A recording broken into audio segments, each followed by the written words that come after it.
some turkey wings in the oven. See, I thought it was the dog. I thought. It was.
All right, good evening, everyone.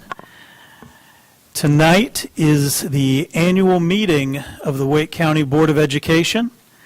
It is Tuesday, December 2nd at 5 o'clock. We do have a quorum with all of our current board members here and present. And so with quorum present, I'd like to invite everyone who's able to stand as we recite the Pledge of Allegiance.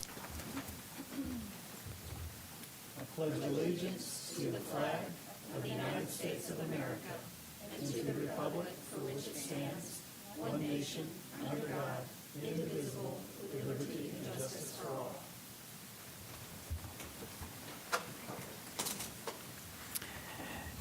And at this point in the annual meeting, it is the outgoing chair's duty to turn the gavel over to the superintendent, Dr. Robert Taylor. Thank you, Mr. Chair. And I won't get too happy with this gavel.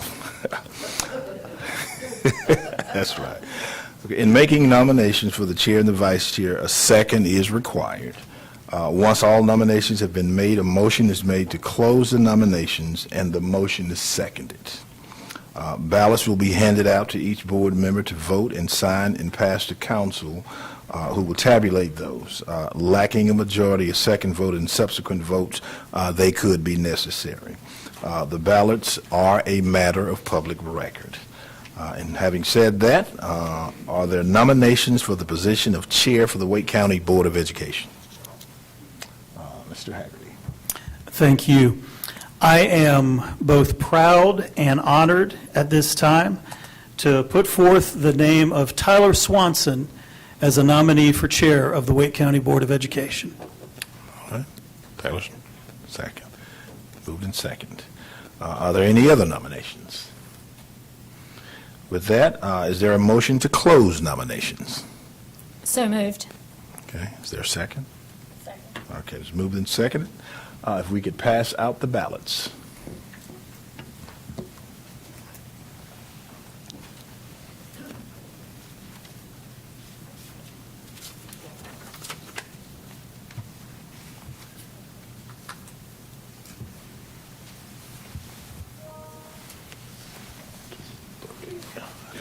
Make sure there was enough. That's right.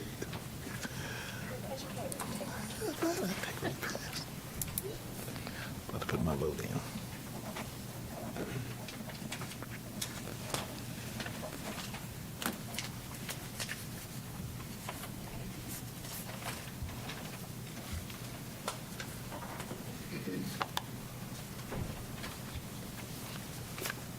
Right.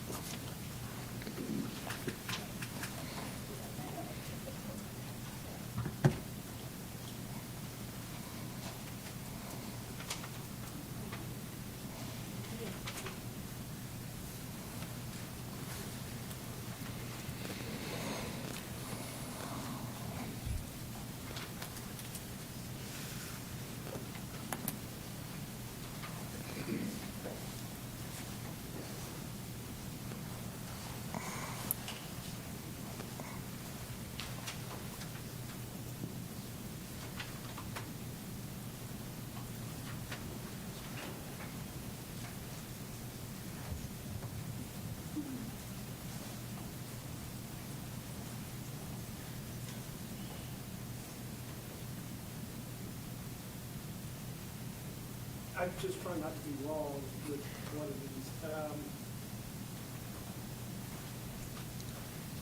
One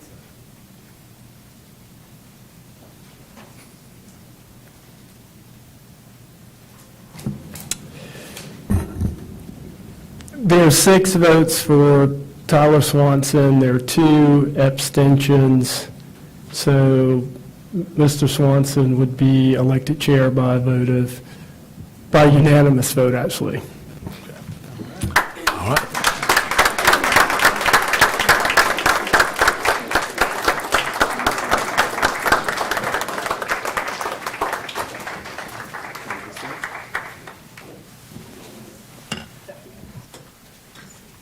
all right, I will save my comments to the end.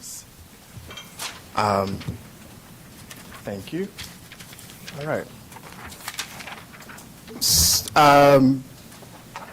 Are there any nominations for the vice chair of the Wake County Board of Education? Mr. Chair, Yes. I would like to nominate Sam Hershey for vice chair. Is there a second? All right. Is there any other names to be put forth for vice chair? Hearing none, I'll entertain a motion to close the nominations. We have a motion from, I almost said Chair Haggerty. Mr. Haggerty, is there a second? Second. Seconded from Mr. Hershey. Do I need to do a vote to close. Okay, is there a vote to close? Y'all are confused me, I got confused. All in favor of the motion, there we are, please say aye. Aye. Opposed, same sign. All right, the ayes have it. We'll pass the ballot.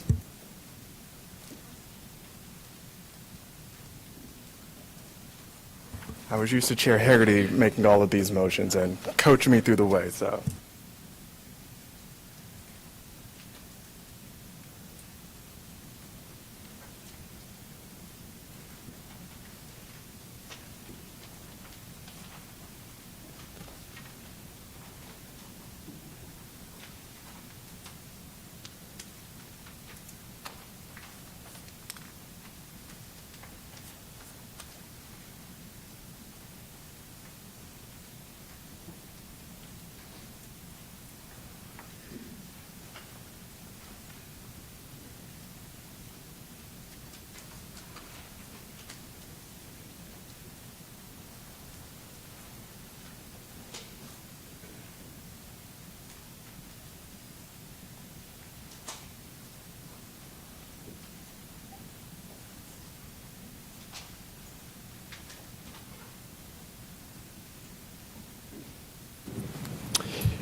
There are 6 votes for Sam Hershey as vice chair. There are 2 abstentions, so Mr. Hershey would be voted vice chair by unanimous vote.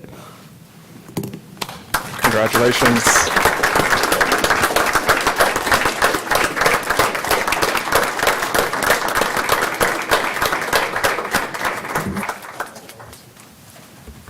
All right, congratulations, Vice Chair Hershey. Chair Haggerty, I have your plaque here, so I would love if you would meet me in the front, and I'll share a couple of comments, and then we will swear in our new board member.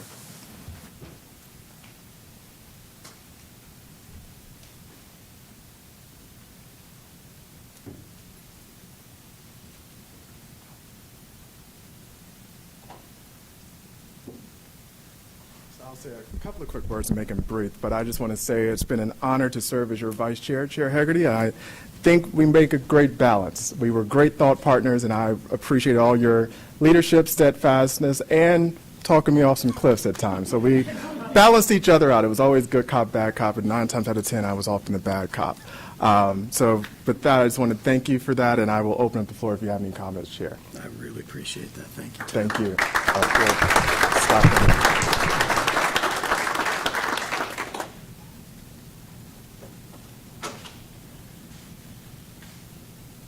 All right. There you are, Chair. Well, you didn't come here to hear from the ghost of Christmas past. wanted to hear from the ghosts of Christmas present, the ghosts of Christmas future. So today is about new starts, new beginnings. We have a new chair, we have a new vice chair, and we will be welcoming very shortly a new member to our board. So I'll simply leave it at that. Thank you all so much for this opportunity. I've worked hard. I hope that I've done right by y'all. It's hard with as many individuals, with as many different opinions and different visions maybe for the district to get everyone pulling in the same direction. But I hope we have made progress towards some goals that we all share. So thank you very much. Thank you. And we will go into a brief recess so we can get Mr. Hershey's name tag and switch name tags really quickly, and then get ready for the moment that everyone's waiting for. So we'll take a quick recess and get ready to swear in our new board member.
That was a quick recess.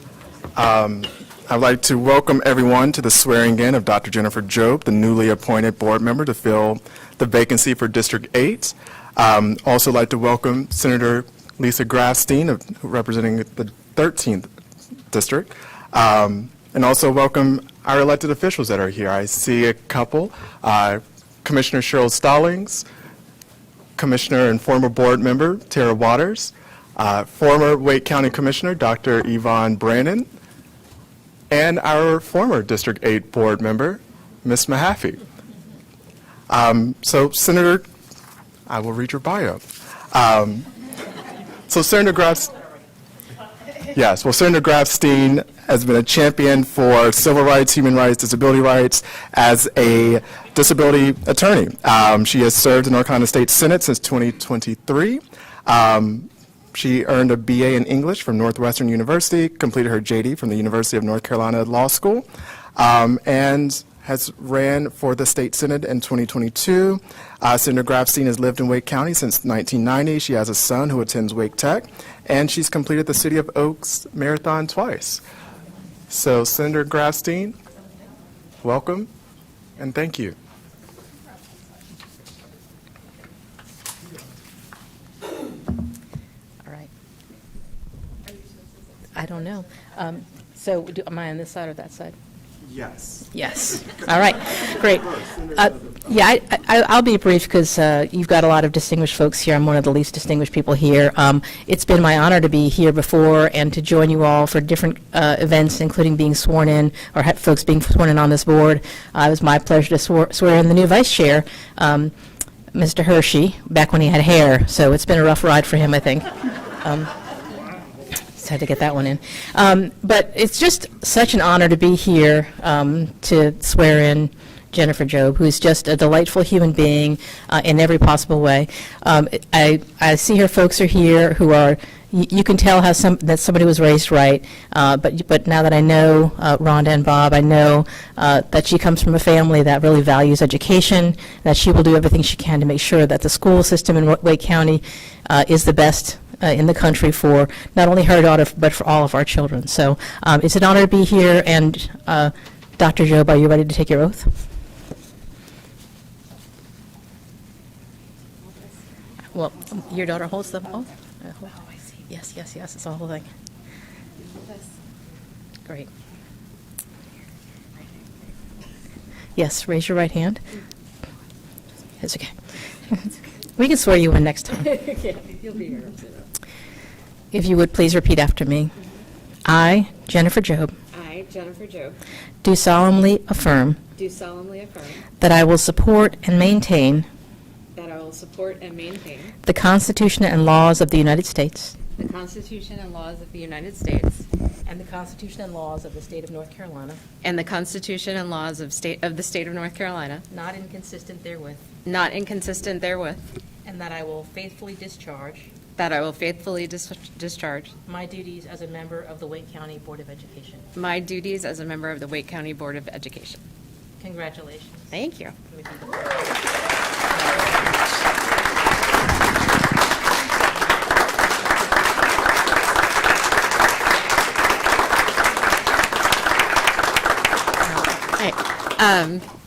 Okay, this is going to be very brief because I didn't know I was supposed to speak until about 10 minutes before the work session. I want to thank my family and my friends for being here, and especially my daughter, who inspires me all the time. And I just want to repeat something I said during my interview, that I very much believe that public education is one of the greatest public goods that we provide as a government, and that it is a huge responsibility to introduce children to the world, basically, and to give them a chance to have a diverse background and exposure to all sorts of new ideas and things. And I take this responsibility extremely seriously, and I'm very honored to be here. And I really look forward to being a part of all of this. So thank you very much. Thank you, Dr. Job. And board members, we will gather in the front to take a group photo, and then followed by our group photo, there will be a recess. The reception, you can exit through this door, this door here to enter to the board conference room for the reception for Dr. Job. And then we'll be in recess until about 5:45, 6-ish. All right, board members, we can join up front. And board members, after that, please gather your things because the seats are going to be shifting during the recess.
Test, test. Test, test. Test.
All right, good afternoon, good evening. It is Tuesday, December the 2nd at 6 p.m., and we're calling the regular Wake County Board of Education meeting to order. I want to welcome those who are watching at home and those of you all who are here in the audience. The Wake County Board of Education meetings are conducted for the purpose of carrying out the official business of the school system. The public is cordially invited to attend the meetings to observe the board as it conducts its official business. Persons who willfully interrupt, disrupt, or cause any disturbances at an official board meeting may be directed to leave by the presiding officer. Members of the audience should show respect for those speakers by refraining from loud comments or other disruptions. Disruptions by any persons of the public will be subject to action in court in ordinance with General Statute 143-31817. We already have a quorum, and we've already done the pledge. At this point, I will entertain any motions regarding tonight's agenda. Mr. Chairman? Yes, sir. Sorry, it's a little louder than I expected. I would like to amend the agenda to move the current item that is under item 12, actions after closed session, the human resources recommendations for employment. I would like to move that to the top of the agenda to follow the adoption of our agenda. So there is a motion to move the HR recommendations to the top of the agenda after the approval of the agenda. Is there a second? Second. There is a second by Ms. Edmonds. Any discussion? Sorry. I have another amendment to the agenda, if I may. Sure. Can I vote on doing one at a time, or do you want to just do them as is? Let's just go ahead and Let's- vote since we won't have to amend it. Okay. Sure. So we'll have two amendments. Right. Okay. I would like to move policy 4318 from consent to action. Okay. So Ms. Edmonds' motion is to move Board Policy 4318, which is the student use of wireless communication device, on second reading from consent to action. And I'll second that. And that motion has been properly seconded. Any discussion? Chair, do we need to, since we already had a motion and a second, do we not need to vote on the initial Chris's first? This one And then we have to redo Lynn's? Yes. Ms. Thank you. Edmonds. I got Apologies. ahead of myself. So my we'll take a job now. vote on Mr. Haggerty's motion, which is to move the HR recommendations, approval of the HR recommendations to after the consent. Everyone clear on that? All right. I'll call the question. All in favor, say aye. Aye. Oppose? The ayes have it. The motion passes. So we have moved the HR. Now we'll circle back to Ms. Edmonds' motion, which is to move policy, board policy 4318, the student use of wireless devices, on second reading from consent to action. Is there a second? I'll second. Seconded by Mr. Hershey. Any discussion? All right, not hearing any. I'll call the question. All those in favor of the motion to let it be known by the sign of aye. Aye. Opposed, same signs. The ayes have it. And now we have amended our agenda. So now I will entertain a motion to adopt tonight's agenda. Mr. Chair? Yes, sir. I move that we adopt the amended agenda. There's been a motion by Mr. Haggerty to adopt the amended agenda. Is there a second? Second. Seconded by Vice Chair Hershey. Any discussion? Hearing none. All those in favor of the motion, let it be known by the sign of aye. Aye. Opposed, same sign. The ayes have it. The motion passes. So now we will start with our recognition item. The academically, intellectually gifted AIG certification recognition. I think that will be presented by Ms. Sproul Roberts.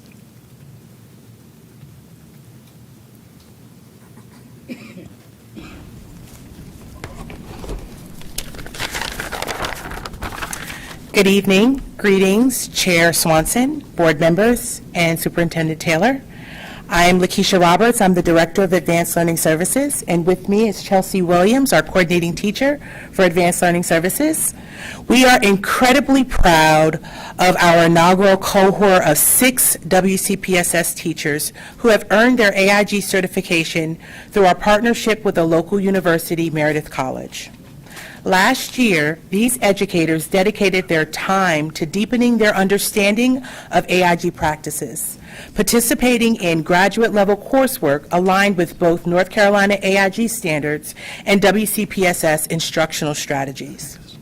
This program was intentionally designed to support our teachers and strengthen advanced learning opportunities for students across the district.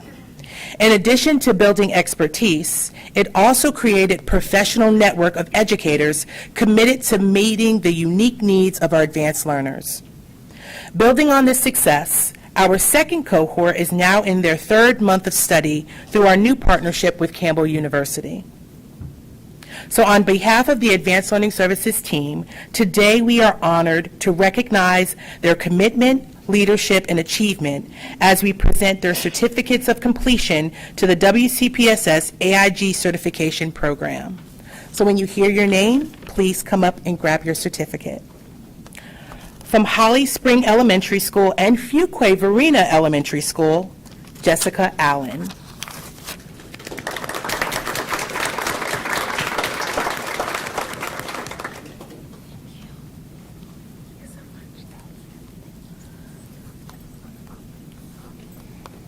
From Farmington Woods Elementary, Cara Little.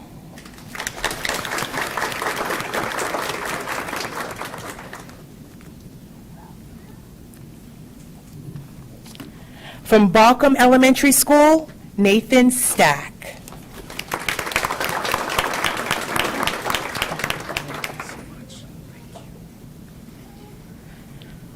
From Oak Grove Elementary School, Callie Garcia.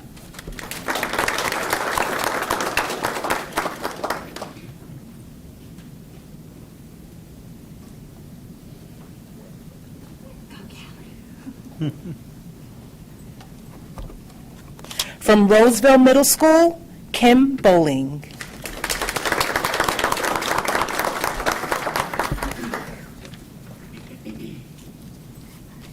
And from Baileywick Elementary School, Shelley Mahozik.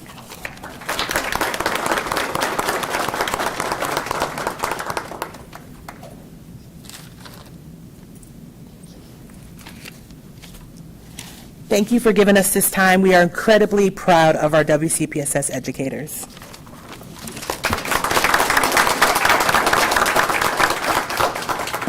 Thank you, and thank you to our educators for going above and beyond. We know it's not easy to juggle your everyday task on top of furthering your credentials, so we want to thank you for the work that you all do every day to support our students. Thank you so much. And board members, I realize that I forgot to request a motion to approve the HR recommendation. So thank you, Attorney Malone. So before we go to public comments, do I just need to make do we need another motion? Yes. Is there a motion to approve the HR recommendations? So, Chair Swanson, I would like to move that we approve the HR recommendations and any administrative appointments that were adopted in closed session. Great. Thank you. The motion has been to adopt the HR recommendations from Chair Hegarty. Is there a second from Vice Chair Hershey? All those in favor, let it be known by the sign of aye. Aye. Opposed, the same signs. The ayes have it, and the HR recommendations have been adopted. Thank you. Rookie mistake. All right, so now we will turn to the public comment portion. Students will be heard first, but there's no students tonight, followed by speakers commenting on tonight's agenda and speakers commenting on other agendas. Only the person speaking at the podium will be able to stand. Again, all attendees that are not speaking must remain seated. Concerns related to personnel issues or student matters may be addressed through the applicable WCPSS personnel, the grievance policies, or any other applicable policies. The board welcomes all viewpoints, including criticisms directed at substantive ideas, actions, or procedures. However, the board's public comment policy also requires that order and decorum must be maintained. In the interest of maintaining decorum and order. Speakers are encouraged to address their concerns and comments to the Board of Education and must refrain from personal attacks and insults directed at the board, individual board members, staff, or members of the general public. All commenters are asked to remember that children are often attending these meetings and to keep their comments substantive and civil. Please remain at the podium during your time, and any materials that you wish to share should be handed to our attorney, Mr. Malone, before or after your comments. During the public comment, you may speak for up to 3 minutes. Please note that the microphones are adjustable. When you begin, the green light on the podium will illuminate, showing that your 3 minutes have begun. A yellow light with an audible tone when there's 30 seconds left in your time. When your speaking time is up, you will see a red light or hear another audible tone. When your time is up, the next speaker will be called to the podium. Speakers are asked to respect the time limit and speak no more than 3 minutes. Our first speaker for tonight will be Jennifer Durman, followed by Amy Bryant. Jennifer Durman.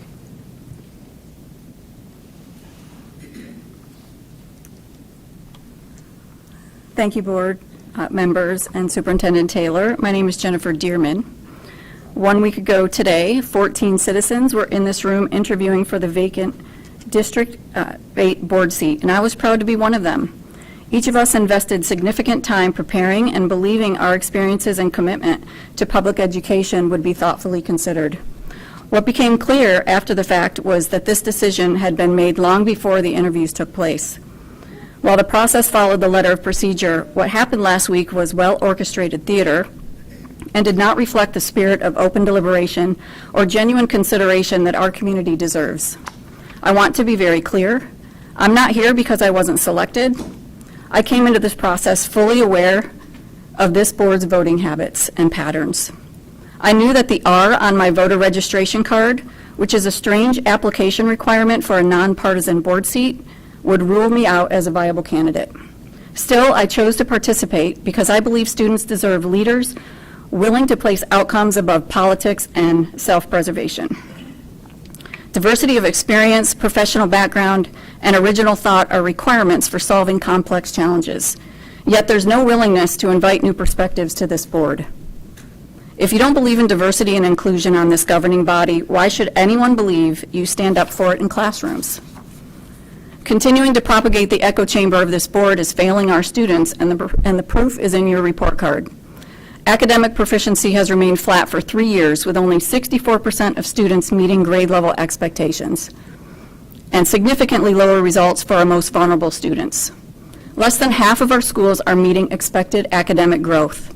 Early literacy performance continues to decline, with only 43% of third graders reading on grade level. And chronic absenteeism is rising, affecting nearly 1 in 4 students, which undermines every academic and social emotional effort we make. These are core priorities in the strategic plan this board approved, and we're halfway through that plan and progress remains very limited. Acknowledging this isn't an indictment of educators or students. It's a call to action for this board to reflect on whether your party line choices are producing the results our community expects and deserves. I remain deeply committed to Wake County Public Schools. My children and I are products of this district, and my professional life is dedicated to helping public school districts improve literacy.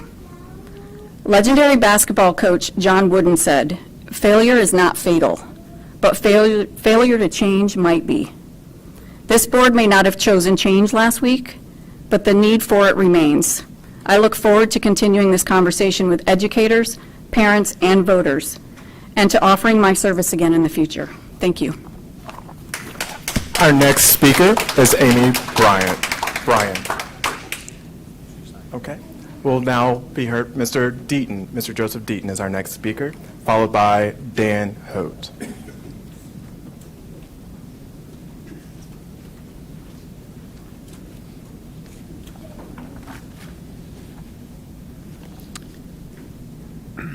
The question I have been raising at board meetings is whether current policies and training are adequate to prevent sexual abuse by school employees. Last time I began to go through actions by school administrators and teachers that led to a lawsuit that was settled in 2023. It began in Durham, where none of the teachers reported any of the obvious grooming behavior by another teacher. When one girl told the vice principal he grabbed her, the vice principal didn't do anything. When the girl's mother called the principal, he also failed to call law enforcement. He decided it would be better for the teacher to resign rather than be fired, and HR went along with it. I am pretty sure it was against the law even then to make such an offer. They definitely violated the law after the teacher resigned by failing to notify NCDPI that the resignation occurred because of sexual misconduct. Thus, there was neither a criminal background report nor anything on file at NCDPI when this teacher applied for a job in Wake County. During the job interview, the hiring principal was so naive that, according to the lawsuit, she just accepted the teacher's story that the reason he resigned midterm was to care for a sick relative and made no effort to get any corroboration of that story. The only reference she checked was the Durham principal. She did not ask him direct questions, and he did not tell her the reason for the resignation. Astoundingly, he even gave a positive review for the teacher. This is known as passing the trash. Policy 7100 on hiring merely lists qualifications to consider. There needs to be more detail on what you should ask references, what records to request, and how to conduct interviews. Criminal background checks give a false sense of security because many abusers haven't been caught, and very few get screened out this way. There needs to be a list of common red flags because evidently personnel conducting the hiring don't have the common sense to recognize them. Cases like this one need to be examples in training. Thank you. Our next speaker is Dan Holt. All right.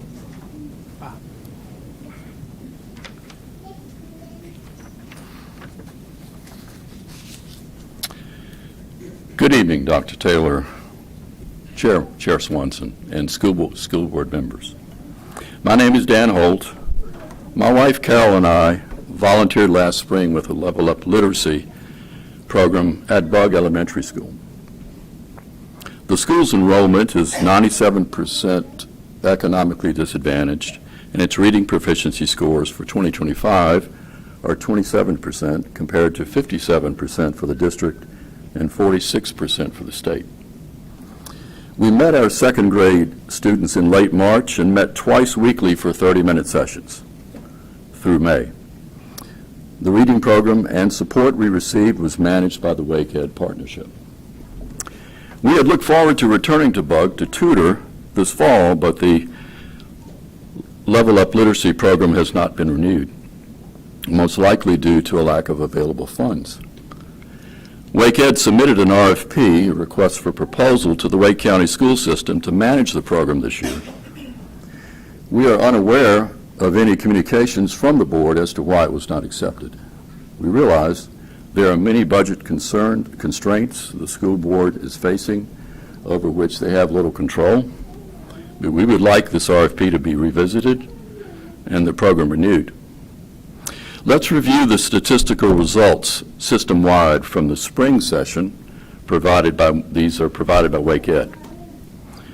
There were 194 volunteers, 332 students served through grades 1 through 3, 1,900 hours of tutoring and supporting students from February to May. This covered 34 elementary schools who were participating in Level Up Literacy. And the results show that 97% of these students showed improvement according to progress check data regardless of which literacy component they were starting with, they were targeting. So I think the numbers speak for themselves. Here's the thing. What we don't hear is the voice of the children who desperately need our help. I wonder what they might say. Perhaps something like this. They might say, we want to grow up and be successful. We want to learn to read, but it's not easy. We look up to our teachers and other adults. Please take time to teach us. Our future depends on it. Dear Dr. Taylor and School Board, let's renew the Level Up Literacy Program for the spring semester. We can do it, and we should do it. Thank you.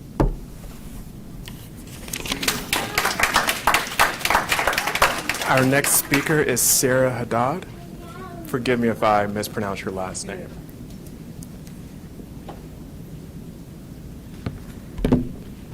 I'm a little tall. Good evening. My name is Sarah Haddad. I'm a Wake County school parent and alumna with over 15 years of experience in the pharmaceutical industry focused on health, clinical, regulatory systems, and policy. The definition of a bully is someone who seeks to harm or intimidate those they perceive as vulnerable. Wake County has a zero-tolerance bullying policy, yet what ICE does in and around schools is textbook bullying, intimidation, targeting, and fear. And I say that with what my history teachers taught me a millennia ago at Athens Drive. You never appease a bully, because appeasement signals permission. Appeasement does not create safety, it creates opportunity for further abuse. When intimidation affects children, failing to establish protective policy leaves students vulnerable, and that is a responsibility no district should accept. No child in Wake County, regardless of immigration status, race, religion, or sexuality, should be forced to learn under fear. Our policies must protect every child, not just the ones whose protection feels administratively simple. However, this is also a public health issue. So a recent study from St. Jude's Children's Research Hospital found that chronic stress, instability, intimidation, or fear can activate the immune system in ways that potentially damage mitochondria, the powerhouse of the cell, weakening long-term immunity. So what happens is that fear becomes biological, stress becomes cellular, and a child in survival mode cannot learn. A federal law already recognizes that children must be able to attend school without fear, and that's the foundation of Plyler versus Doe. Safe zones simply protect that existing right. And here's the truth about bullies. If you don't stop them, they escalate. They widen their targets, and if intimidation is tolerated today, it will push deeper into the community tomorrow. That widening sphere of fear is how systemic health consequences spread across generations, not because families are weak, but because children are still developing bodies that cannot withstand chronic stress. Districts across the country have passed strong safe zone policies because schools are not just educational spaces, they are public health spaces, emotional safety spaces, and centers of community stability. Wake County should be among those leaders. Education and health are human rights, not privileges. ICE has no place near our schools. Thank you. Our next speaker is Serena Johnson. Serena Johnson.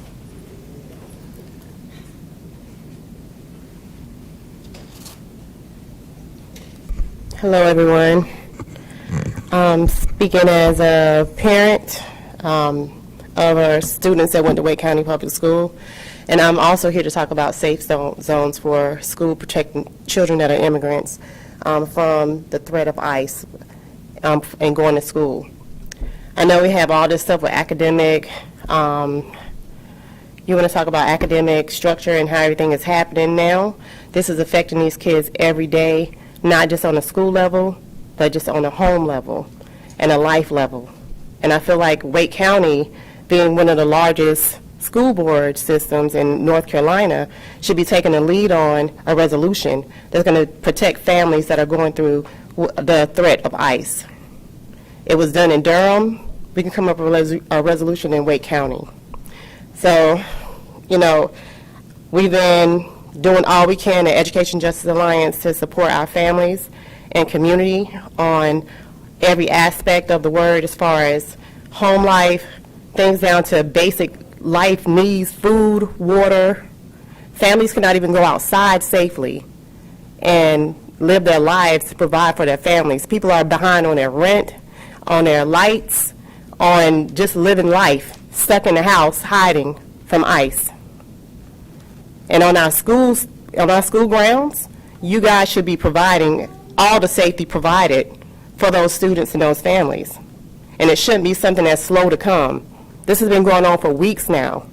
We've been working day in, day out to see what we can do to help families get what they need.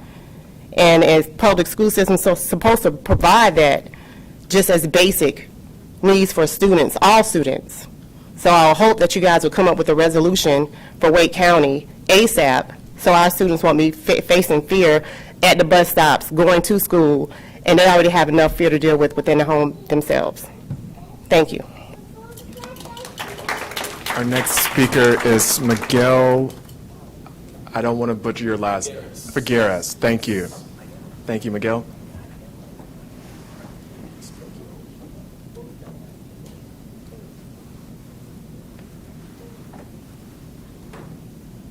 Thank you for that.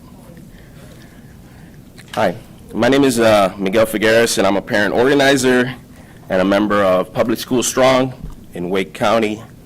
And I'd like to thank you for all you do, because I know the North Carolina General Assembly, which is controlled by the R's, in the Senate and in the House, are not funding schools the way they should, and are taking taxpayer money and giving it to their private friends, private school friends. So I'd like to thank you for that before I start. I'm here to ask you again to adopt a Safe Schools resolution that protects undocumented students and mixed status families. I have parents whose students are afraid to attend conferences, school events, because they worry about being seen. I have parents afraid to walk their children from their apartments to the bus stop that's not even a block away. Something needs to be done, and you can do something. Federal law including the Supreme Court's decision of Plyler versus Doe, which was mentioned earlier, says every child has a right to a free public education regardless of immigration status. That right doesn't mean much if the students are too afraid to walk through the doors. Fear is the enemy of peace and growth. When there's fear, everyone, students, teachers, staff, they all feel it. Having safe school policies create a calm atmosphere. It creates more stable and learning environments in classrooms, which is good for all students, not just undocumented ones. Allowing immigration enforcement in or around school invites racial profiling of both students and their parents. It's stupid to think that there's an accurate way to spot who is undocumented and not have a social security card in their pocket. When immigration enforcement is allowed in or around school, it invites racial profiling of families based on language, appearance, last name, or who they stand next to in the carpool line. It's ridiculous to think that this country is where it is right now. But here we are because of xenophobia and hate. We have some amazing public school educators who are doing everything they can to support students academically and emotionally. Because of immigration enforcement, those amazing teachers are forced to manage the fear in the classroom as well. So I ask you to please make it crystal clear that the Wake County Public School District believes in safe schools for all students regardless of immigration status or family status, and they can show up, feel safe, and focus on learning. Thank you. Our next speaker is Emily Malpass. Is Emily in the room? Great. And Emily will be followed by Ramaya R.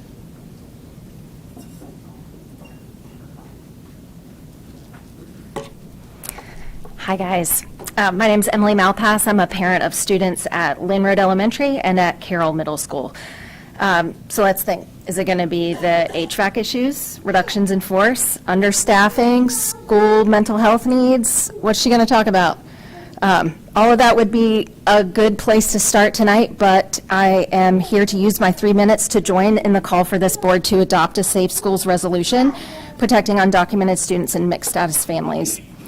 Such a resolution should also reinforce the legal limits on federal immigration agents' access to our school properties, mandate staff training on how to respond to immigration authorities, review bullying policies in relation to this situation, and communicate openly with families about their rights.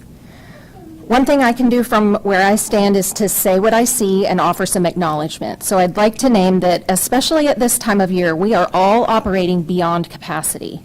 I know that every parent, every administrator, teacher, every one of you elected officials sitting on this board, we all say yes to more than we can really do. We all sleep less than we should. And now, because of yet another completely manufactured emergency by our federal government, we are being called to do even more with less than ever.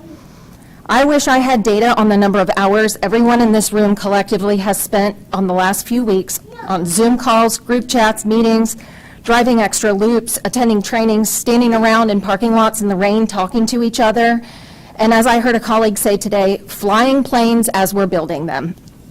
How much money have we spent buying extra groceries we can't really afford, printing flyers, buying more whistles than any of us have ever wanted in our lives? How many other advocacy initiatives and personal and professional projects are on the back burner while we contend with a threat to the rights and safety of thousands of students and families who follow all the rules? And this only accounts for my lived experience, which is one that I don't deserve any more than anyone else. Whether or not we all agree on what is on our wish list, I think everyone here has shown up because we want to affect change, and none of us can do it to the extent we truly desire. What you, the members of the board, can do is to pass this strong safety resolution, to take that much of a stand, which will start to balance the scales even a small amount. Do the thing you can do to reassure our families and staff while balancing the legal constraints we all know exist for you. Follow the lead of our neighboring counties and use your voice to remind us all what makes North Carolina Public Schools worth fighting for. Thanks. Our next speaker is Ramaya R. Ramaya will be followed by Sarah Quadiri. Excuse me if I mispronounced that, Sarah. Good evening. My name is Ramaya, and I am a youth organizer with Education Justice Alliance. I work with teens and families across the district, and one message that we've been hearing constantly is simple but urgent. School should be a safe haven. Kids cannot learn if they're scared. That is the fact. When students come to school worrying about immigration enforcement showing up or that something could happen to their family while they're in class, they're not focusing on math, reading, or science. They're focused on survival. No child should walk into a classroom carrying that level of fear. And we know that families who speak another language, who look a certain way, or who come from certain neighborhoods are more likely to be watched or questioned. That kind of targeting does real harm. It breaks trust, it keeps families from participating, and it sends a message that some students belong more than others. That is not what public education should ever be. Students across multiple schools have already raised their voices. They've protested, they've organized, and they've made it clear that they don't want ICE anywhere near their learning environments. They're asking you to listen and to act. Our students are watching what you do. Please pass a Safe Schools resolution that tells them you are welcome here, you are safe here, and your education matters. Thank you for your time. Our next speaker is Sarah Quadiri. If I mispronounced that, I'm so sorry. If Sarah's not here, we will now hear from Drew Washington, and Drew will be followed, Drew Washington.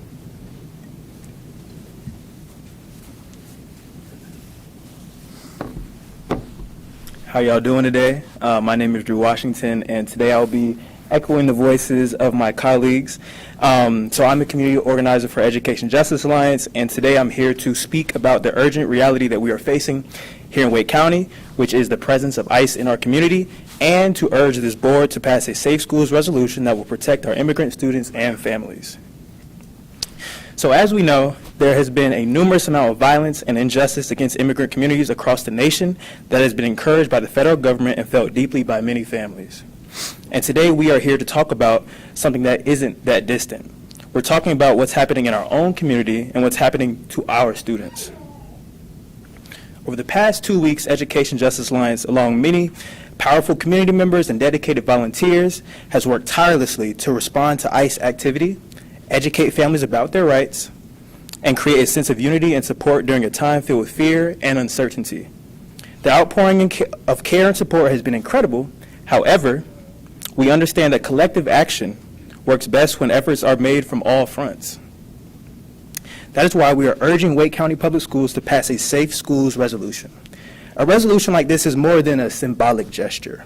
It's a commitment to making sure immigrant students feel safe at school and to ensure that they know their school system will take a stand for them. When it comes to public education, the needs of students and families must always come first. A learning environment that is truly nurturing cannot exist without safety, trust, and support.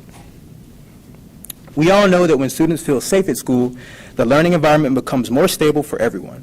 No child should walk into a classroom wondering if they will be criminalized, targeted, or taken away.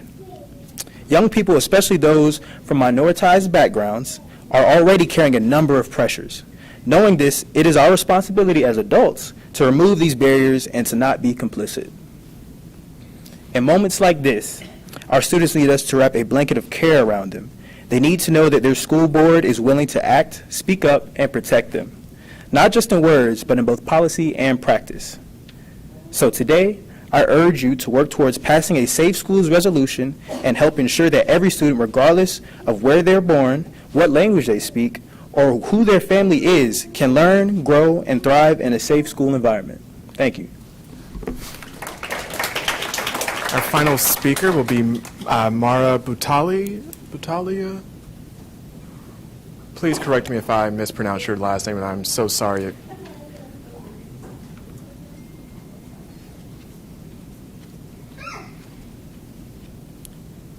Hi, my name's Mira Butalia. I run an environmental education program for students from Wake County Schools. I'm here to echo these folks. The increase in ICE activity in the Triangle has affected the lives of Wake County students the way that any acute crisis would. Students have felt not safe to leave their houses. Families are losing income. Families aren't able to leave to get food, and a lot of students are living with a baseline of fear. I see it in the students I work with and also the stories they are telling about their own high schools and the drop in attendance that they've seen. I'm just encouraging you guys to respond to this as a crisis like you would respond to any other, the same way Wake County Schools had to pivot to respond to COVID-19, or you would pivot if a majority of students were affected by a natural disaster.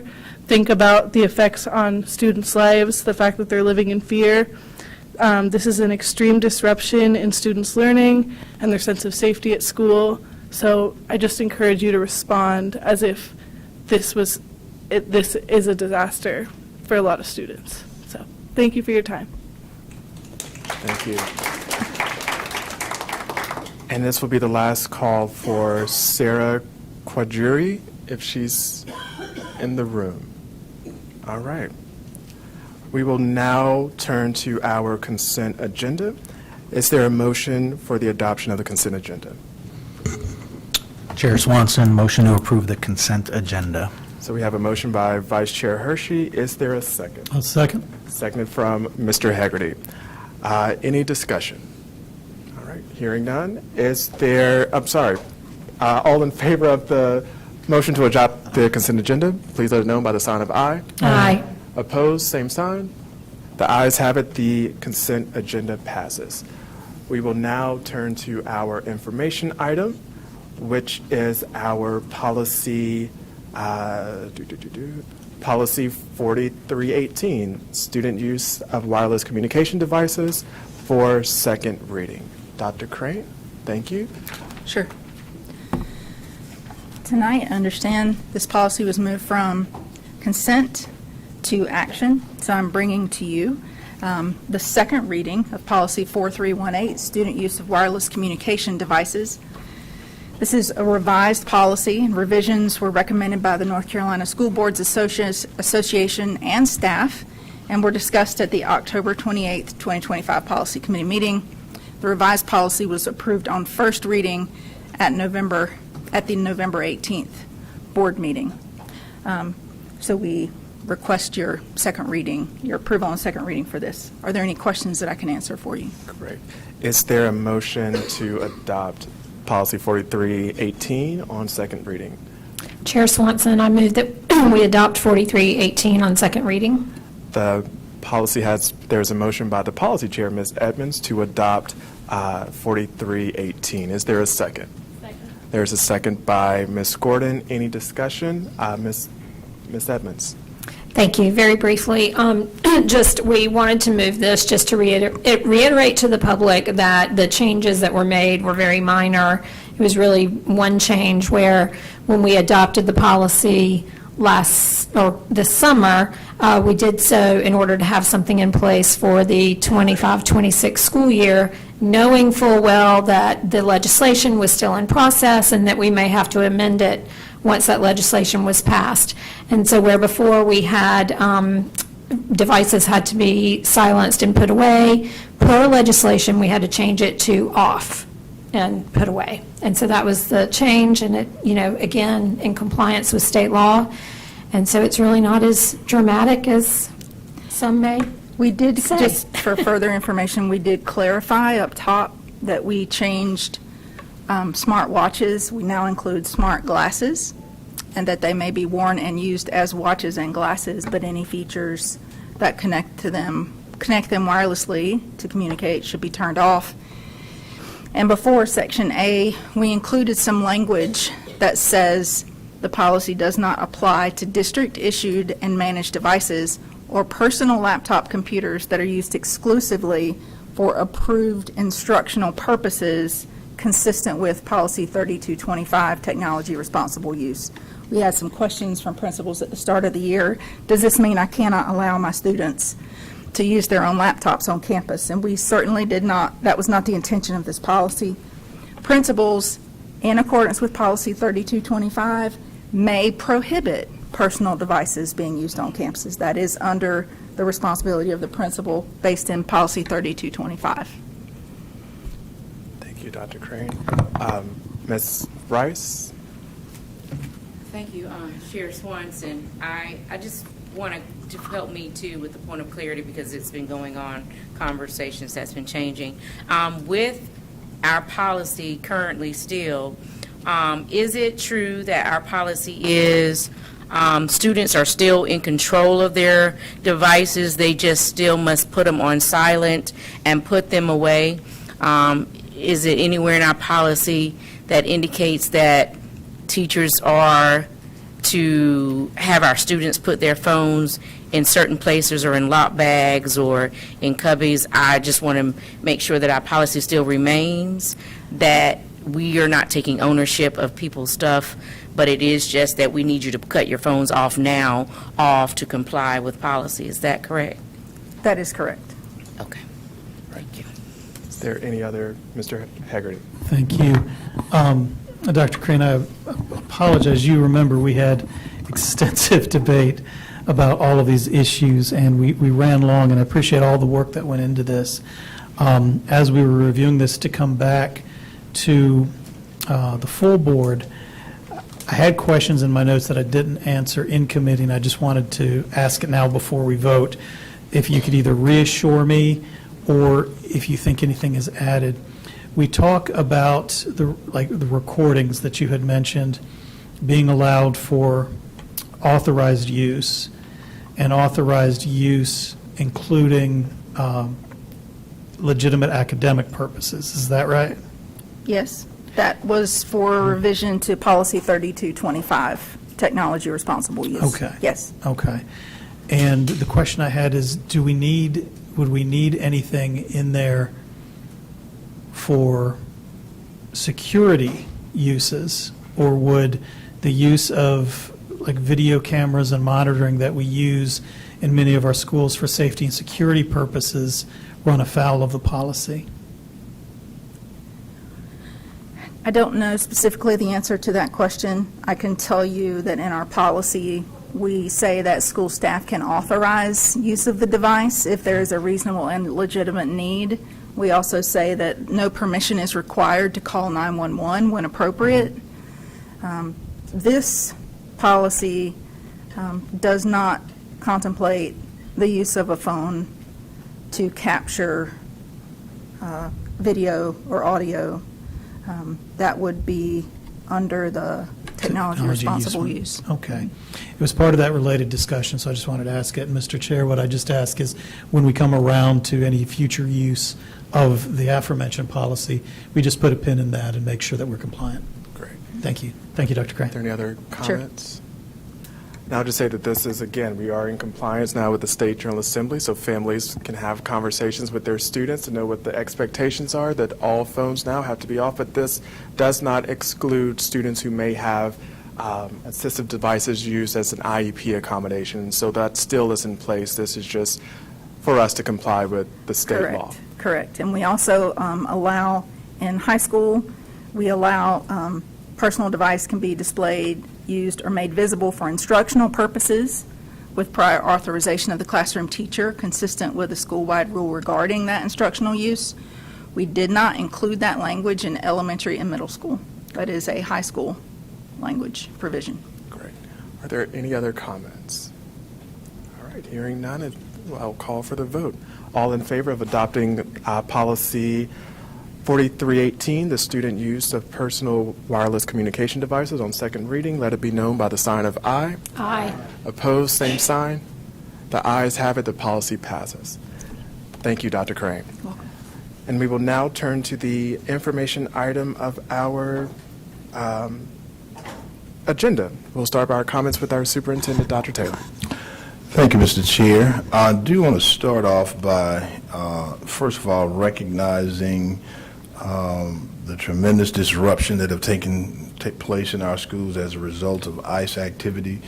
I know that our data showed on that particular day that they were in the community. We had an additional 11,000 students that were absent, and so that is a severe disruption to the learning. We know that families have been in distress as well as students. I also recognize that I've had the opportunity to speak with students who are in schools that are friends of students that are there, that are not there. And so we know that stress goes both ways.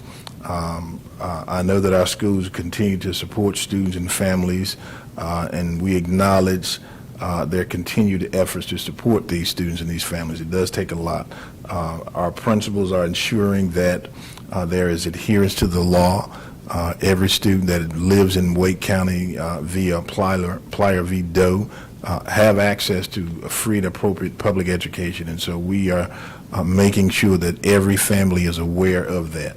I'm also proud of the work that our students, our teachers, our administrators, and families have done to go out and support families that have been in distress. We know they've delivered food, all sorts of things to support these families that have been in that distress.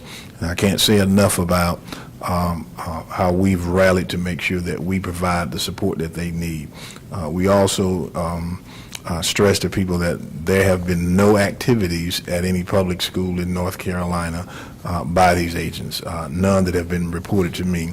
And while that is the case, we do know that disruption in the community does impact the schools, and so we're continuing to provide that support to our students. I also want to say welcome to Board Member Job. I appreciate you taking the stance and the willingness to be a public servant. You will find that this is a daunting task, and we appreciate you being willing to serve your community and students, and that means so much to me as superintendent that you are willing to do that. And so we welcome you to the board, and we'll be here to assist you. And I also want to say thank you to the past chair, Chair Haggerty. I will say to our public that he served as a chair that was both supportive of me as superintendent, but also held me to a high level of accountability. And I want you to know how much I appreciate that, because it is about continuous improvement. He is one of the strongest advocates for the Wake County Public Schools that I've seen. I know he was I guess you say attended throughout your life in Wake County, and so he is a true member. And lastly, I'll say that regardless of what you may think of the chair, He has given a tremendous amount of himself for this position. He also holds a full-time job, and just can't imagine how you have balanced those two in terms of what you've given to this district as chair and what you've also given to your job as well. And I know that takes a tremendous amount of family support for you to be able to serve in that capacity. I want you to know how much I appreciate that, and we thank you for your leadership. I'd also like to recognize 3 outstanding Wake County Public School System educators who were recently honored at the state level. The North Carolina Society for Health and Physical Educators, or NC SHAPE, has named Genevieve Stearns, Kristen Omer, and Laura Demby as 2025 Teachers of the Year in their respective categories. They were selected from more than 4,000 health and PE teachers statewide. Ms. Stearns was named Middle School Health Education Teacher of the Year for her work at Wake Young Women's Leadership Academy, where she has built a strong student-centered health education program that guides students as they grow into young adults. Ms. Omer was named High School Health Education Teacher of the Year for her efforts at Broughton Magnet High School, where she has created a robust health education program aimed at shaping confident, capable, and caring students. Ms. Demby, also of Broughton High School, was recognized as the High School Physical Education Teacher of the Year for the energy, passion, and humanity she has demonstrated in developing an outstanding physical education program that serves students and athletes. These awards will be presented at NC SHAPE's annual conference tomorrow in Winston-Salem. Together, these recognitions highlight the quality of our health and physical education programs and the important role they play in supporting student wellness, engagement, and achievement. That was wellness, Mrs. Rice. Ms. Rice. I want to thank all 3 winners for their expertise and energy they pour into their students every single day. They are excellent examples of the talented and dedicated professionals working throughout our district. Next week is National Computer Science Education Week, but 1 week wasn't enough to contain the hands-on digital learning opportunities we are offering to our students. That's why we have designated December as Computer Science Education Month here in our district. Our digital learning coordinators will be coordinating activities in 14 schools.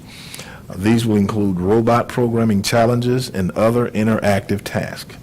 This is the 5th year our digital learning coordinators have led these coding events, and they continue to be extremely popular with our students and our staff.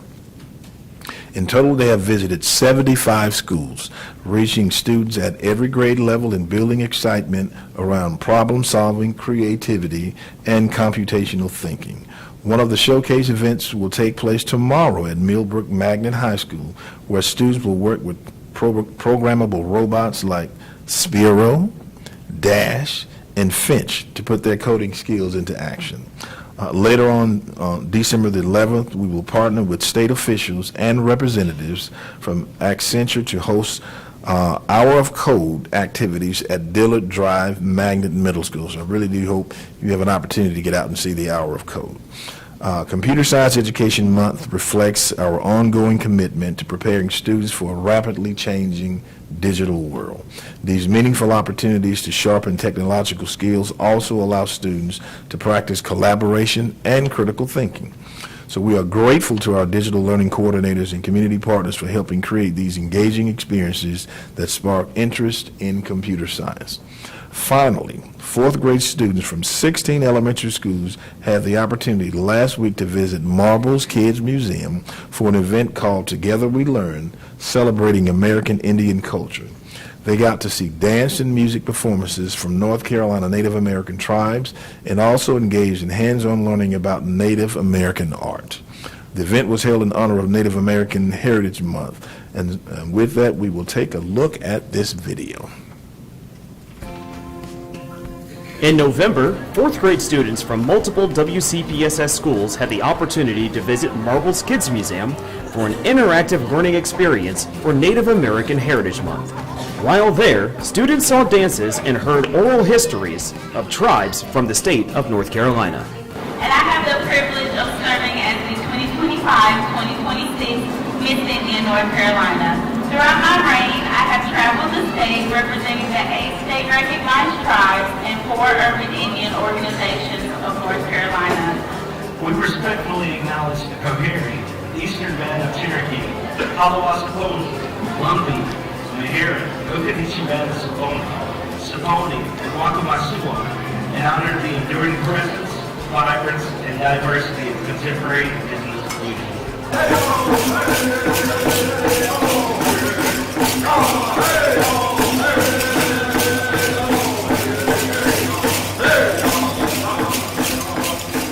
Students also had hands-on experiences of learning about art and food grown by Native Americans.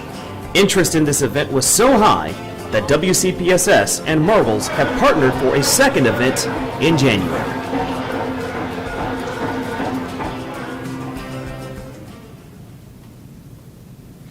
Mr. Chair, that concludes my comments. Thank you, Dr. Taylor, and we'll start on this side with Ms. Caulfield. I used to go in first. New side, new order. Okay. I hope everyone, is this on? Can you hear me? Hello? Okay. I hope everyone had a wonderful Thanksgiving and had some time to reflect, count their blessings, and were surrounded by loved ones, and to be able to share with those that were also without their loved ones. A tradition my family has is to go around the table and share with what we are grateful for throughout the year. Well, I'm not requesting that we do that at this table, although we could. I do want to reflect on our amazing teachers, our bus drivers, our instructional assistants, staff, and all of those that share with our students. And I want to say how grateful we are for all that you do that is noticed and not noticed. I do want to share that our next board advisory committee is next Monday at Zebulon, and we will discuss some updates and do a breakout on AI. Student achievement and transparency are huge for me. It says a lot when we're transparent and have good discussions around decisions that we make. I abstained from both votes tonight. I was originally prepared to vote, but I was not comfortable with choosing names after last Tuesday due to the lack of transparency. And I fear that our board is so partisan that I am just not sure who would act nonpartisan in these roles. Last Tuesday, we had zero discussion before deciding who would represent us in District 8. We spent months planning, weeks organizing, and many days going over resumes and documents, and our candidates put a lot of time into that too. And I feel the public had a right to hear our thoughts behind any decision-making and to deliberate. We had a few really incredible candidates, very qualified, and addressed everything that we should be focused on, centered around direct student achievement solutions, which means student success, prideful achievements, flourishing children that reach their short and their long-term goals. That should be our first focus and not partisan representation. Two candidates that stood out for me, Mr. Yeagley, if I'm saying that correctly, a former apparently very successful superintendent who really addressed some of our issues and had great success with specific struggles that we face, and presented us with solutions, even a presentation, that I hope that we will still discuss. He really seemed to be a potential value to our board. Ms. Dearman had an incredible resume and interview. She touched on so many important things, very purposeful, and experienced working with a variety of schools in Wake County Public Schools. She had solutions we really needed to address. She, too, had seemed to be an amazing candidate, already familiar with Wake County Public Schools, and her line of work strictly helping students succeed. What better value is that? And we didn't even discuss it. We were instructed that we would have instruction after our first round. Without any discussion, it went to vote, and we did not have any discussion. I'm sure our candidates were all very passionate, and it brings me great alarm when I see such divisive history and political in nature, and we didn't discuss it.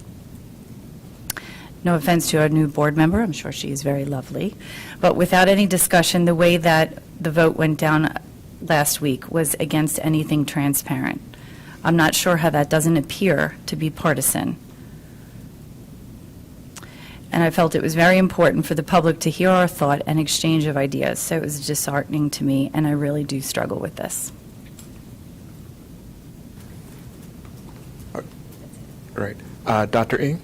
Good evening. I hope that everyone had a restful few days last week spending time with family and friends, and I know that it can sometimes be a stressful time because of family. And on top of that, there's the cooking, the cleaning, the holiday travel, and for me, working on Thanksgiving Day. So I'm sure that, like me, many of you had to take a few days to decompress and to reflect on the events of last week. So to kind of go along with what Ms. Coffey was saying, people may wonder why I abstained from voting for the board leadership for this year. The truth is, because of what transpired last week with the interview and voting process, I have a hard time supporting anyone. I believe in transparency, and we talk about transparency all the time, but the process last week was far from it. Yes, we all went through the interview process. It was live streamed, but with 14 applicants to choose from, I thought it would have involved some more thoughtful discussions. It's truly remarkable that the board was able to make a decision on the first vote. Therefore, there was really no opportunity for the public to hear what we thought of the candidates. I believe we had several extremely qualified candidates, and it was really difficult for me to decide to have to pick one person out of that as my top choice for a vote. The interview process involved the whole day, and these 14 candidates took time to submit an application and went through the interview process. So I think we owe it to them and to the public to be open in our decision process. We spent more time discussing the wording of a policy in our policy committee and what punctuation mark to use than on deliberating our choice for the next District 8 representative. And we make heart-wrenching budget decisions by debating the pros and cons, but we were able to make a decision on this position in less than 5 minutes without a single public discussion. If we are to espouse transparency in what we do, we have failed in the process. And that is why I chose not to vote, because I do not have the confidence that our leadership has been transparent. But still, I believe in the process, and I believe that the decision of the majority stands. But the voice of the minority in this case was not heard. In any event, I wish to welcome Ms. Jobe to the board. I do wish her well in her new role as the representative for District 8, and I do hope and expect that she will put her partisanship aside in performing her duties as she had promised in her interview. It is true that we all have a certain political affiliation, but directing the education of the children of Wake County should be nonpartisan. I know that we all have worldviews that will color our opinions, but we are sworn to carry the duties of the Board of Education by representing all the constituents of Wake County, even when their viewpoints may not align with ours. I do hope that we can respect each other's viewpoints and we can continue to come together to do what is best for the children. Thank you. Ms. I'm sorry, please refrain from outbursts. Thank you so much. We'll now hear from Ms. Gordon. Thank you so very much. Today we recognize National Special Education Day, a moment to honor the students, families, and educators who make our commitment to inclusive education real every single day. Special education is not a separate part of our system. It is a vital expression of our belief that every student deserves to learn, thrive, and belong. And to point out a bit of history, the Individuals with Disabilities in Education Act was signed into law today in 1975. I want to extend deep appreciation to our exceptional children's teachers, support staff, service providers, and school leaders who advocate tirelessly for equitable access and meaningful learning opportunities. Their work embodies our core values on this board: student-centered, community-focused, and educator-driven. Thank you to everyone who continues to champion inclusive and excellence in our schools. I want to congratulate all of the educators who celebrated the accomplishment of their AIG certification this evening. But I want to send a special congrats to Ms. Jessica Allen from Fuquay-Varina Elementary, who I have the pleasure of representing that school. I also want to recognize all of the 14 candidates that came out and interviewed for the District 8 vacancy. Your time, effort, and ideas you shared with us last week will always be welcomed and encouraged. And congrats to my new seatmate, Dr. Job. I look forward to servicing alongside you, and I just want to say publicly to you that I appreciate that all of your answers were very student-centered, so thank you. To the community members that came out tonight to advocate for a safe zone resolution, thank you for your advocacy, and I want to restate something from my comments last week. We, as a district, have the responsibility to communicate proactively, support families who feel vulnerable, and make sure our staff has the guidance and training they need to keep classrooms safe, calm, informed, and focused on learning. I look forward to having discussion with the rest of my board members about what the community, our families, and students urgently need right now in this time of crisis. Thank you. Thank you. And Dr. Job. Okay, let me apologize in advance. This is going to be very off the cuff because, and next time I will have prepared remarks. I will be going into schools over the next couple of weeks. I look forward to meeting everybody. But I wanted to say that I am, as you were saying before, Cheryl, about Ms. Caulfield, about gratitude. I'm incredibly grateful to be here. When I stepped up to apply to be the District 8 representative, it wasn't from any sense of partisanship. It was from 18 years of experience in the classroom and in higher education, in K through 12 education. And it was because basically my daughter being at Farmington Woods, and I'm so glad we recognized Miss Little today because that is fantastic.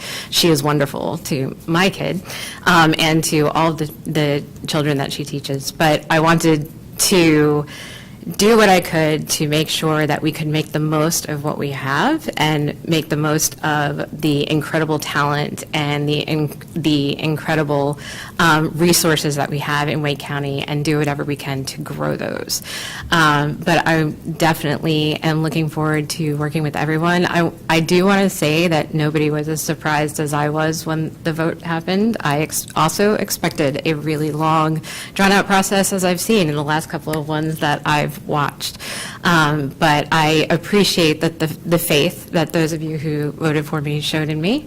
And I really hope to earn the respect of those of you who didn't. And also, I really plan to work with everybody who wants to step forward and work with us in our district, and I'm hoping I can talk to Ms. Dearman after we're done, and that hopefully she can join. I'm going to be looking at my BAC right now, and I'm hoping that she can help out. And I look forward to really getting as much involved as possible because I don't see this as a partisan position either. So, thank you. Thank you, Dr. Job, and thank you for providing your first board official comments. And we are grateful that you're here and you do not have to justify your why. It showed, so thank you, despite some colleagues' comments. Ms. Price. Chair Swanson, you might have took my words right out my mouth, but Ms. Job, thank you for being here, but I'm going to focus on my comments as I have them written because I got thrown off just a little bit. But I'm just going to say thank you for being here. I'm going to come back to that. Miss Researcher, there's a doctor in front of that for a purpose. Educating Exceptional Children, 15th edition is what I think I see in your resume that you wrote. And so I'm appreciative of that work that you have done, which is something that we constantly have to try to champion around this table and at this board. So let me get back to T. Rice's comments as they should be. Good afternoon. Congratulations to Chair Swanson and Vice Chair Hershey on your election today. I look forward to your innovative leadership and unwavering support to students and staff in Wake. Welcome, Dr. Job, to the board, and I look forward to walking alongside you in this meaningful work. Don't feel bad. I wasn't voted for either with certain colleagues, and I seem to be doing just fine. There is always amazing things going on in District 4. Here are the latest since our last board meeting. Thank you to the District 4 community for joining me in a conversation on the Ligon project. We had 97 registrants and over 100 participants. The room was filled. It's engaged participants and desired, the room was filled with engaged participants and a desire for action. So thank you to the guest speakers, Carmen Cawthon, who happens to be the daughter, in case no one did not know, of California, Mr. Malone, Wimberly, who was one of the board members of the integration of our Wake County Public School System. She is also a historian within our community, and so that is someone great that we should really communicate with coming up on that 50th year anniversary. Also, we had Dr. Williams, which was the principal from Ligon, and Desmond Dunn, who is a community advocate that helps us around the work of understanding what's going on with facilities and in our community. So, and of course, none other than our Dr. Taylor was also there.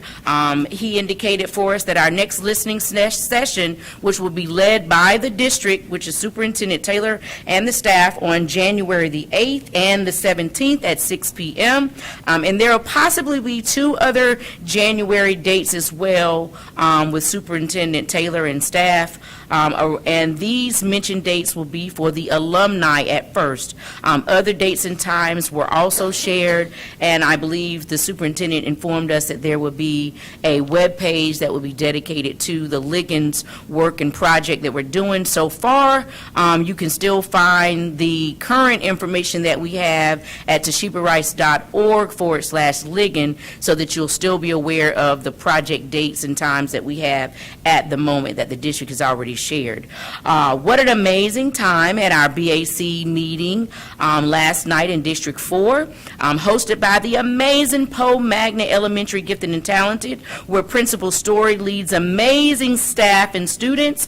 A panel discussion with Q&A was robust and factual and informative, driven by Wake County Judges Baker and Hamadani, the Director of Due Process, Dr. Jamal Woods, and moderated by District 4 Chair Dr. Jarvis Bailey. Our focus, and the reason why I'm bringing this up, because it's a very important topic, and I'm getting tons of responses to it, is our focus was student code of conduct in schools during transition, after school, and in the community. And we pretty much had a really robust conversation around how that's impacting our in-school spaces, our out-of-school spaces, and the constant data that we're seeing around, whether it be suspensions, and how it actually plays over into our judicial systems, and how we can partner and things like that to be able to help. So we're looking forward to that. One thing I also want to share is the amazing work that our INLO students are doing. They are trying to close the gap, even though it may not look like we're trying to do it all the time, but they're actually trying to close the gap. And what are they doing? They're trying to put books in the hands of students.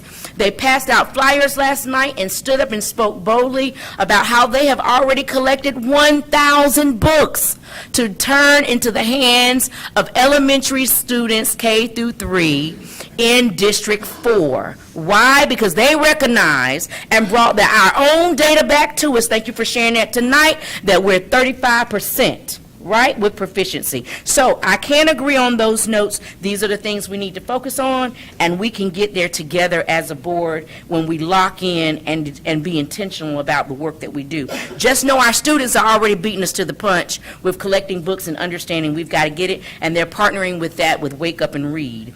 Finally, that's it. The community, with the community in mind, our 8 dimensions of wellness focus. We're ready for it, aren't we, Dr. Taylor? I heard you talking about me over there.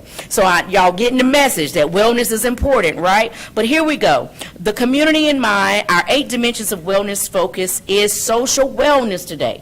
So this season, many are facing both the cold and winter and the cold realities of immigration challenges.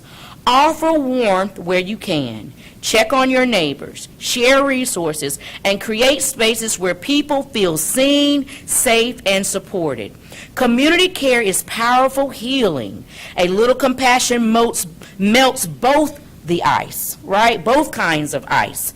Extend kindness that reminds others they are not alone, so everyone can have a positive and productive day. Thank you. We'll turn to Ms. Edmonds. Thank you. Welcome, Dr. Jobe.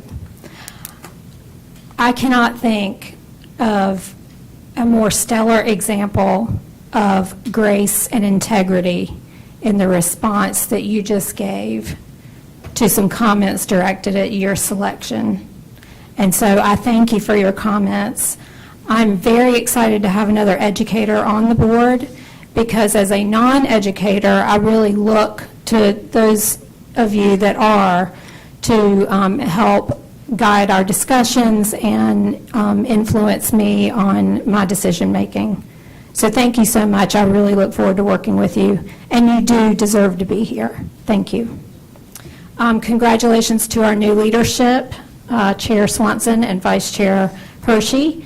Thank you, Mr. Haggerty, for your leadership over the last couple years. I know it was a heavy lift, and I think I couldn't have said it any better than Dr. Taylor with regard to trying to balance family and a full-time job. And I have a part-time job, and I struggle at times with the role of the board member and my part-time work aside from that, so I can only imagine. But thank you so much for your leadership.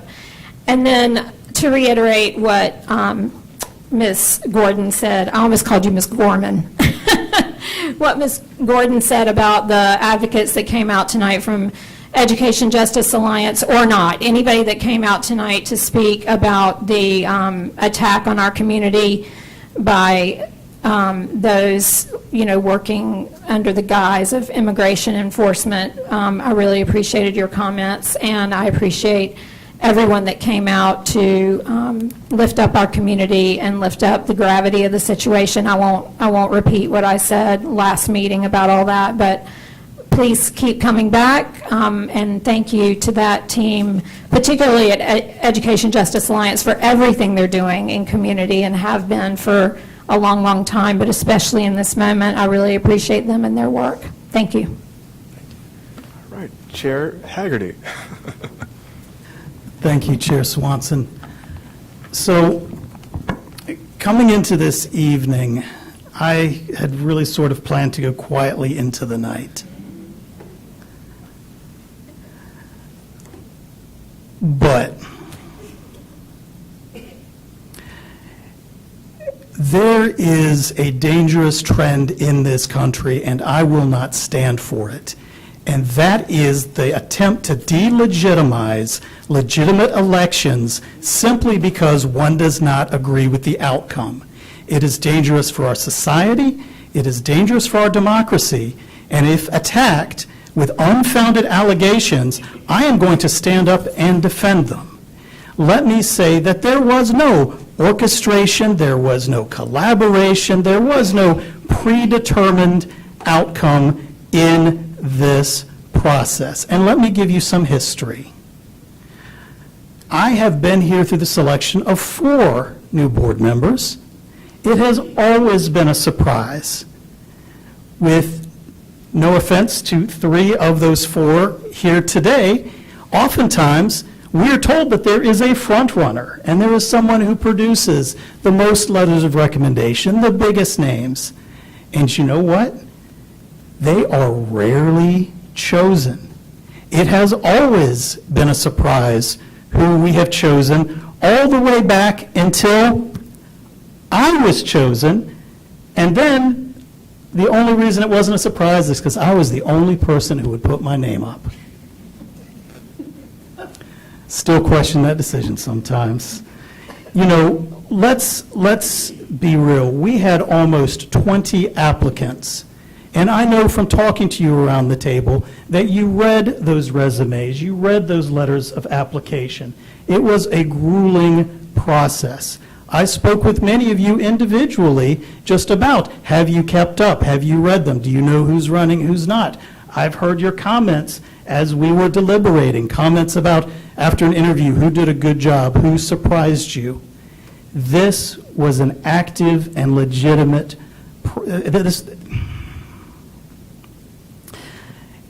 I want to go back, if you go back and watch the video of all of these previous selection processes, and Ms. Caulfield, you were a part of those processes as well. and you will remember that there has rarely, if ever, been any discussion in that first round of voting. However, I want to challenge you to go back and look at the videotape. Go back and look at the live stream, the recorded stream that I have before me. And you will see that I specifically asked all board members at this table if anyone would like to discuss any candidate. And in fact, you can see from the video, you had completed your ballot and passed it in while I was still giving the instructions. And you can shake your head, but it's caught on camera, and the camera doesn't lie. Dr. Ng, I respect you, I respect the points you made, but please know that you too were offered an opportunity to discuss any candidate. I was surprised, but as we have in the past, there was no discussion on the first ballot.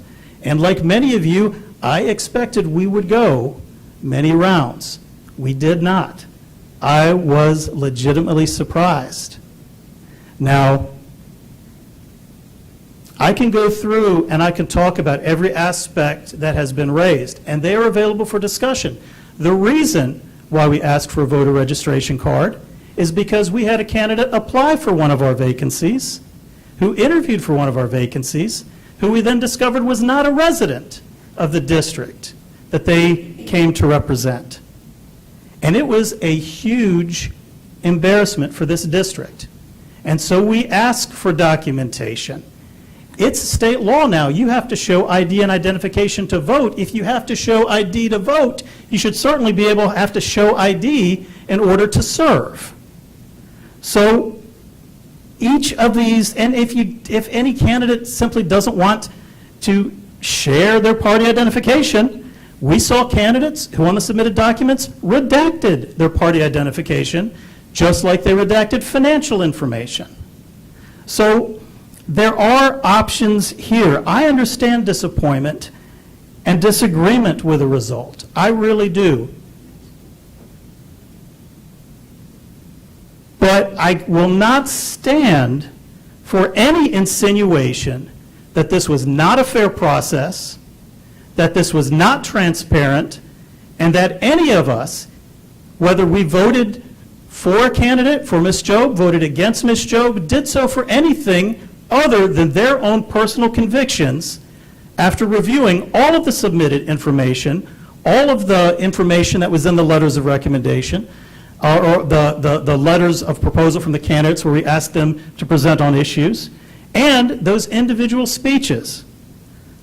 I'm very disappointed by any accusations to the contrary. Again, I understand disappointment and disagreement, but I will not sit here and let the legitimacy of this process be attacked without defense. Because I know the truth, the board members around this table hopefully know the truth, the recording will set any misrememberings correct, but it is the height of arrogance, and it is destructive to our system to allege an unfounded conspiracy simply because you don't win. And I've said my piece. Thank you. Thank you. Vice Chair Hershey. Thank you. Thank you. A few items. Let me start by thanking the former chair for his service in leadership. What I'm looking down as if I have something written about it, but I don't. What I have really appreciated most about your leadership is your passion and your fierce defense of Wake County Public Schools. It is incredibly admirable, and it's something I have looked up to, and I have just enjoyed it when you have, in your role as chair and as a board member, really passionately and without apology defended our school system. So I really appreciate your leadership on that. Now I'm going to step on Ms. Gordon's toes. I'll answer your question about the NC State Wrestling, because we have NC State Wrestling going to a District 2 high school on Sunday. Yes, I'm the sports guy, people, get over it.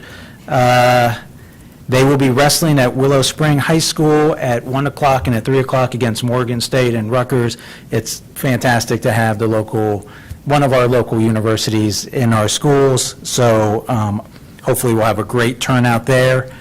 I want to thank and congratulate the AIG certificate, the teachers who earned their certificate and were recognized earlier.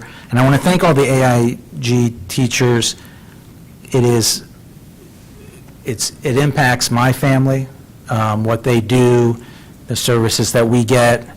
And I want to use the opportunity to remind folks or educate folks, and I know the chair will correct me if I get this number wrong, but I believe the funding we get for AIG is about 4% of the formula is that we get it for 4% of our total student population. So we don't have endless resources for things like AIG, and we do the best we can, and the teachers are amazing, and we would love advocacy for the General Assembly to increase that, because it would help all districts across the entire state. And that leads nicely into that the next District 6 BAC meeting will be about public school advocacy. It'll be Monday, December 15th at Wiley from 12 to 1. I look forward to seeing my BAC reps who really wanted this as a topic, and this is going to be the first of multiple meetings that we focus on advocacy work. And then lastly, I will wrap this up and actually I have two things, my apologies. Congratulations. Well-deserved, well-earned. I want to thank everyone who applied. It is not, regardless of who said what here this evening or what people think, it's really difficult going through 14 applications, seeing how many people are super qualified, and then I've told this to Ms. Gordon. I had no idea who I was going to select, and the same with the last process last week, and it was the interview for hers, and I've told her that, and it's people from the outside may look up and look at us and think whatever, and that's fine, but it is really difficult, and you know you're trying to do your best. I know I'm trying to do my best, and we vote for who we voted for. I was shocked that we didn't go past round one, and I was kind of off by myself on that, and that's fine. It's fantastic. It's a great process. It's difficult to do, and congratulations, and you owe nobody else an explanation, nor should you apologize for anything. It was well-earned and well-deserved. And then someday you'll be in front of constituents, and they will give you feedback as well. Lastly, I want to thank my colleagues for putting their trust in me to be on leadership with Chair Swanson. This is an enormous responsibility that I am aware of. I will work very hard and be listening to all of you, and I know and ask you to keep me in check. If you see me being someone different just because I'm vice chair, you let me know. I'm sure the public will let me know as well as my amazing District 6 constituents, but it is a great honor for me to be serving on leadership, and I appreciate your trust. Thank you. Thank you. And you can add me to that list as well, and vice versa. So I will start my comments, and it may be a little long, but I apologize in advance, and we'll use a little personal privilege if that's okay. So I want to thank the families of Farmington Woods. I think 2 weeks ago I got the opportunity to tour and see the students on Farmington Woods, to see the great things that were happening, and Dr. Chavis, who was the area superintendent for the West, notified Principal Pierce that it was my birthday, and they made it a great celebration. So I was able to walk through and engage with students, and I think that was the best gift of having little kindergartners and first graders wishing and saying happy birthday. So I want to thank them for making that visit very special, and really just being a great reminder of how learning takes place and seeing how their IB and magnet theme ties in and makes them great leaders, not just of the future, but of the current, is amazing. They are the leaders now and of the future. So I'm grateful for that, and to Principal Pierce, who will be retiring after 36 years in the new year, in February. So I still have time, which means if you all want to go and read to some students at Farmington Woods, I will pass the link around. It will be in December, and the theme is hats, so hopefully you all will join me in reading to those students. This morning I had the opportunity to speak at Green Hope High School's economic and personal finance classes, where every year they do a campaign project where students actually get to build their campaigns based off of some research, and so was able to speak and really just walk them through their roles and how those campaigns play out into real life. And so it was great to hear some of their ideas. All of them were running for president, and they had various roles. So I share with them that the campaign manager is going to be the most important position, despite the candidate, because the campaign manager's job is to hold everything together, and whoever is the finance person, their job is to make sure that their candidate has the money. And so it was really great to see them take what they're learning in the classroom and applying it to real life. And so I look forward to seeing how those presentations go. And I also know that Councilwoman Michelle Craig also joined the students after I left, as well as Wake County Commissioner Cheryl Stalling. So always grateful for those teachers to open their doors to us so we can engage and hear directly from those students.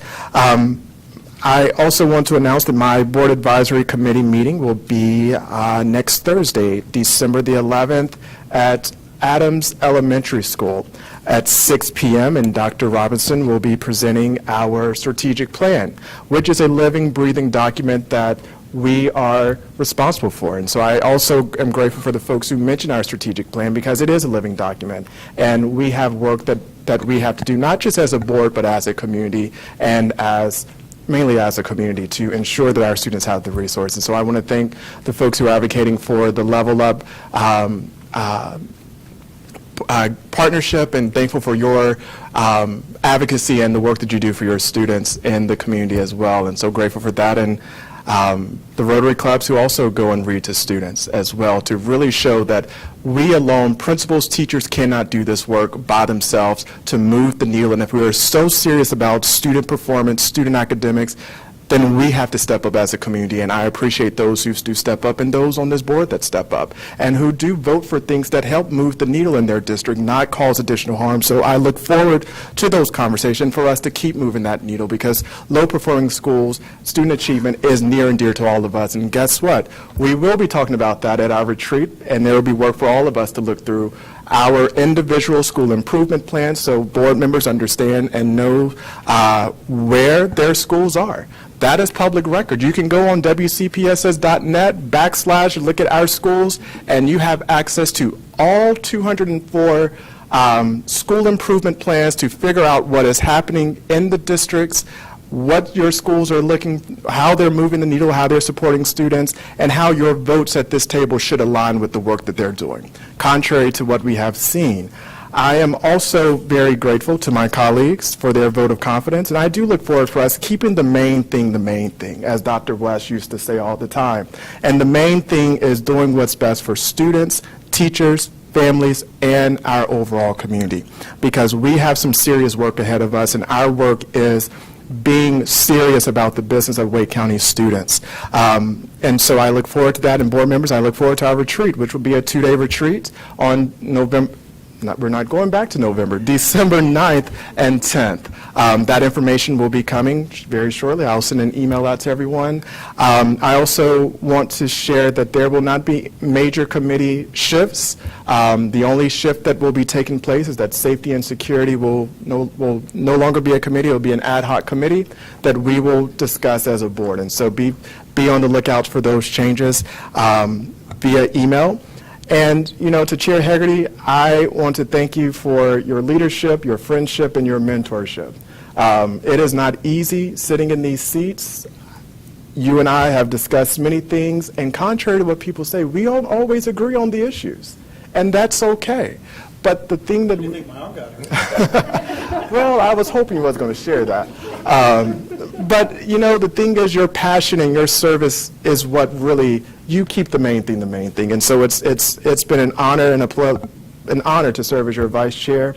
And I don't think you're going to go too far because we have some work ahead of us. And again, it is a lot of work that goes into this, and it's a lot of work that folks who are serious about this, who are serious about moving the needle, inviting folks to have these conversations, and really building. One thing that we've been able to do is try to build with our municipalities, because our schools are a part of our municipalities. And so we've had roundtables. We'll continue those roundtables so we can hear what's happening and vice versa, because we can't do this work in isolation. And if folks who are very serious about volunteering, please go to WCPSS.net. Go to look at some schools, talk to principals. They will welcome you into their schools to help with that work. And since this is Giving Tuesday, and we are talking about academics, and you know, students cannot learn if they cannot eat, I would encourage the community to go to WCPS.backslash/donate to our Angel Fund, because again, hunger is a major thing, and so students cannot learn if they cannot eat, and therefore we have work ahead of us. And so, board members, I look forward to doing this work together. I look forward to us being united about how we're going to be serious about the work to level up the district and to be a team of 10. And when you're a team of 10, including the superintendent, that does not mean we're going to always agree on everything. That does not mean that we're going to always get what we want to get, but I think if we continue to keep the main thing, which is teaching and learning, supporting our schools, supporting our staff, supporting our teachers, supporting our families, we can move this district. We can move the needle on low-performing schools. We can move the needle on our strategic plan, and we can be serious about showing folks what it means to level up when we are playing nicely in the sandbox, when we are united around the issues, despite whatever's going on now.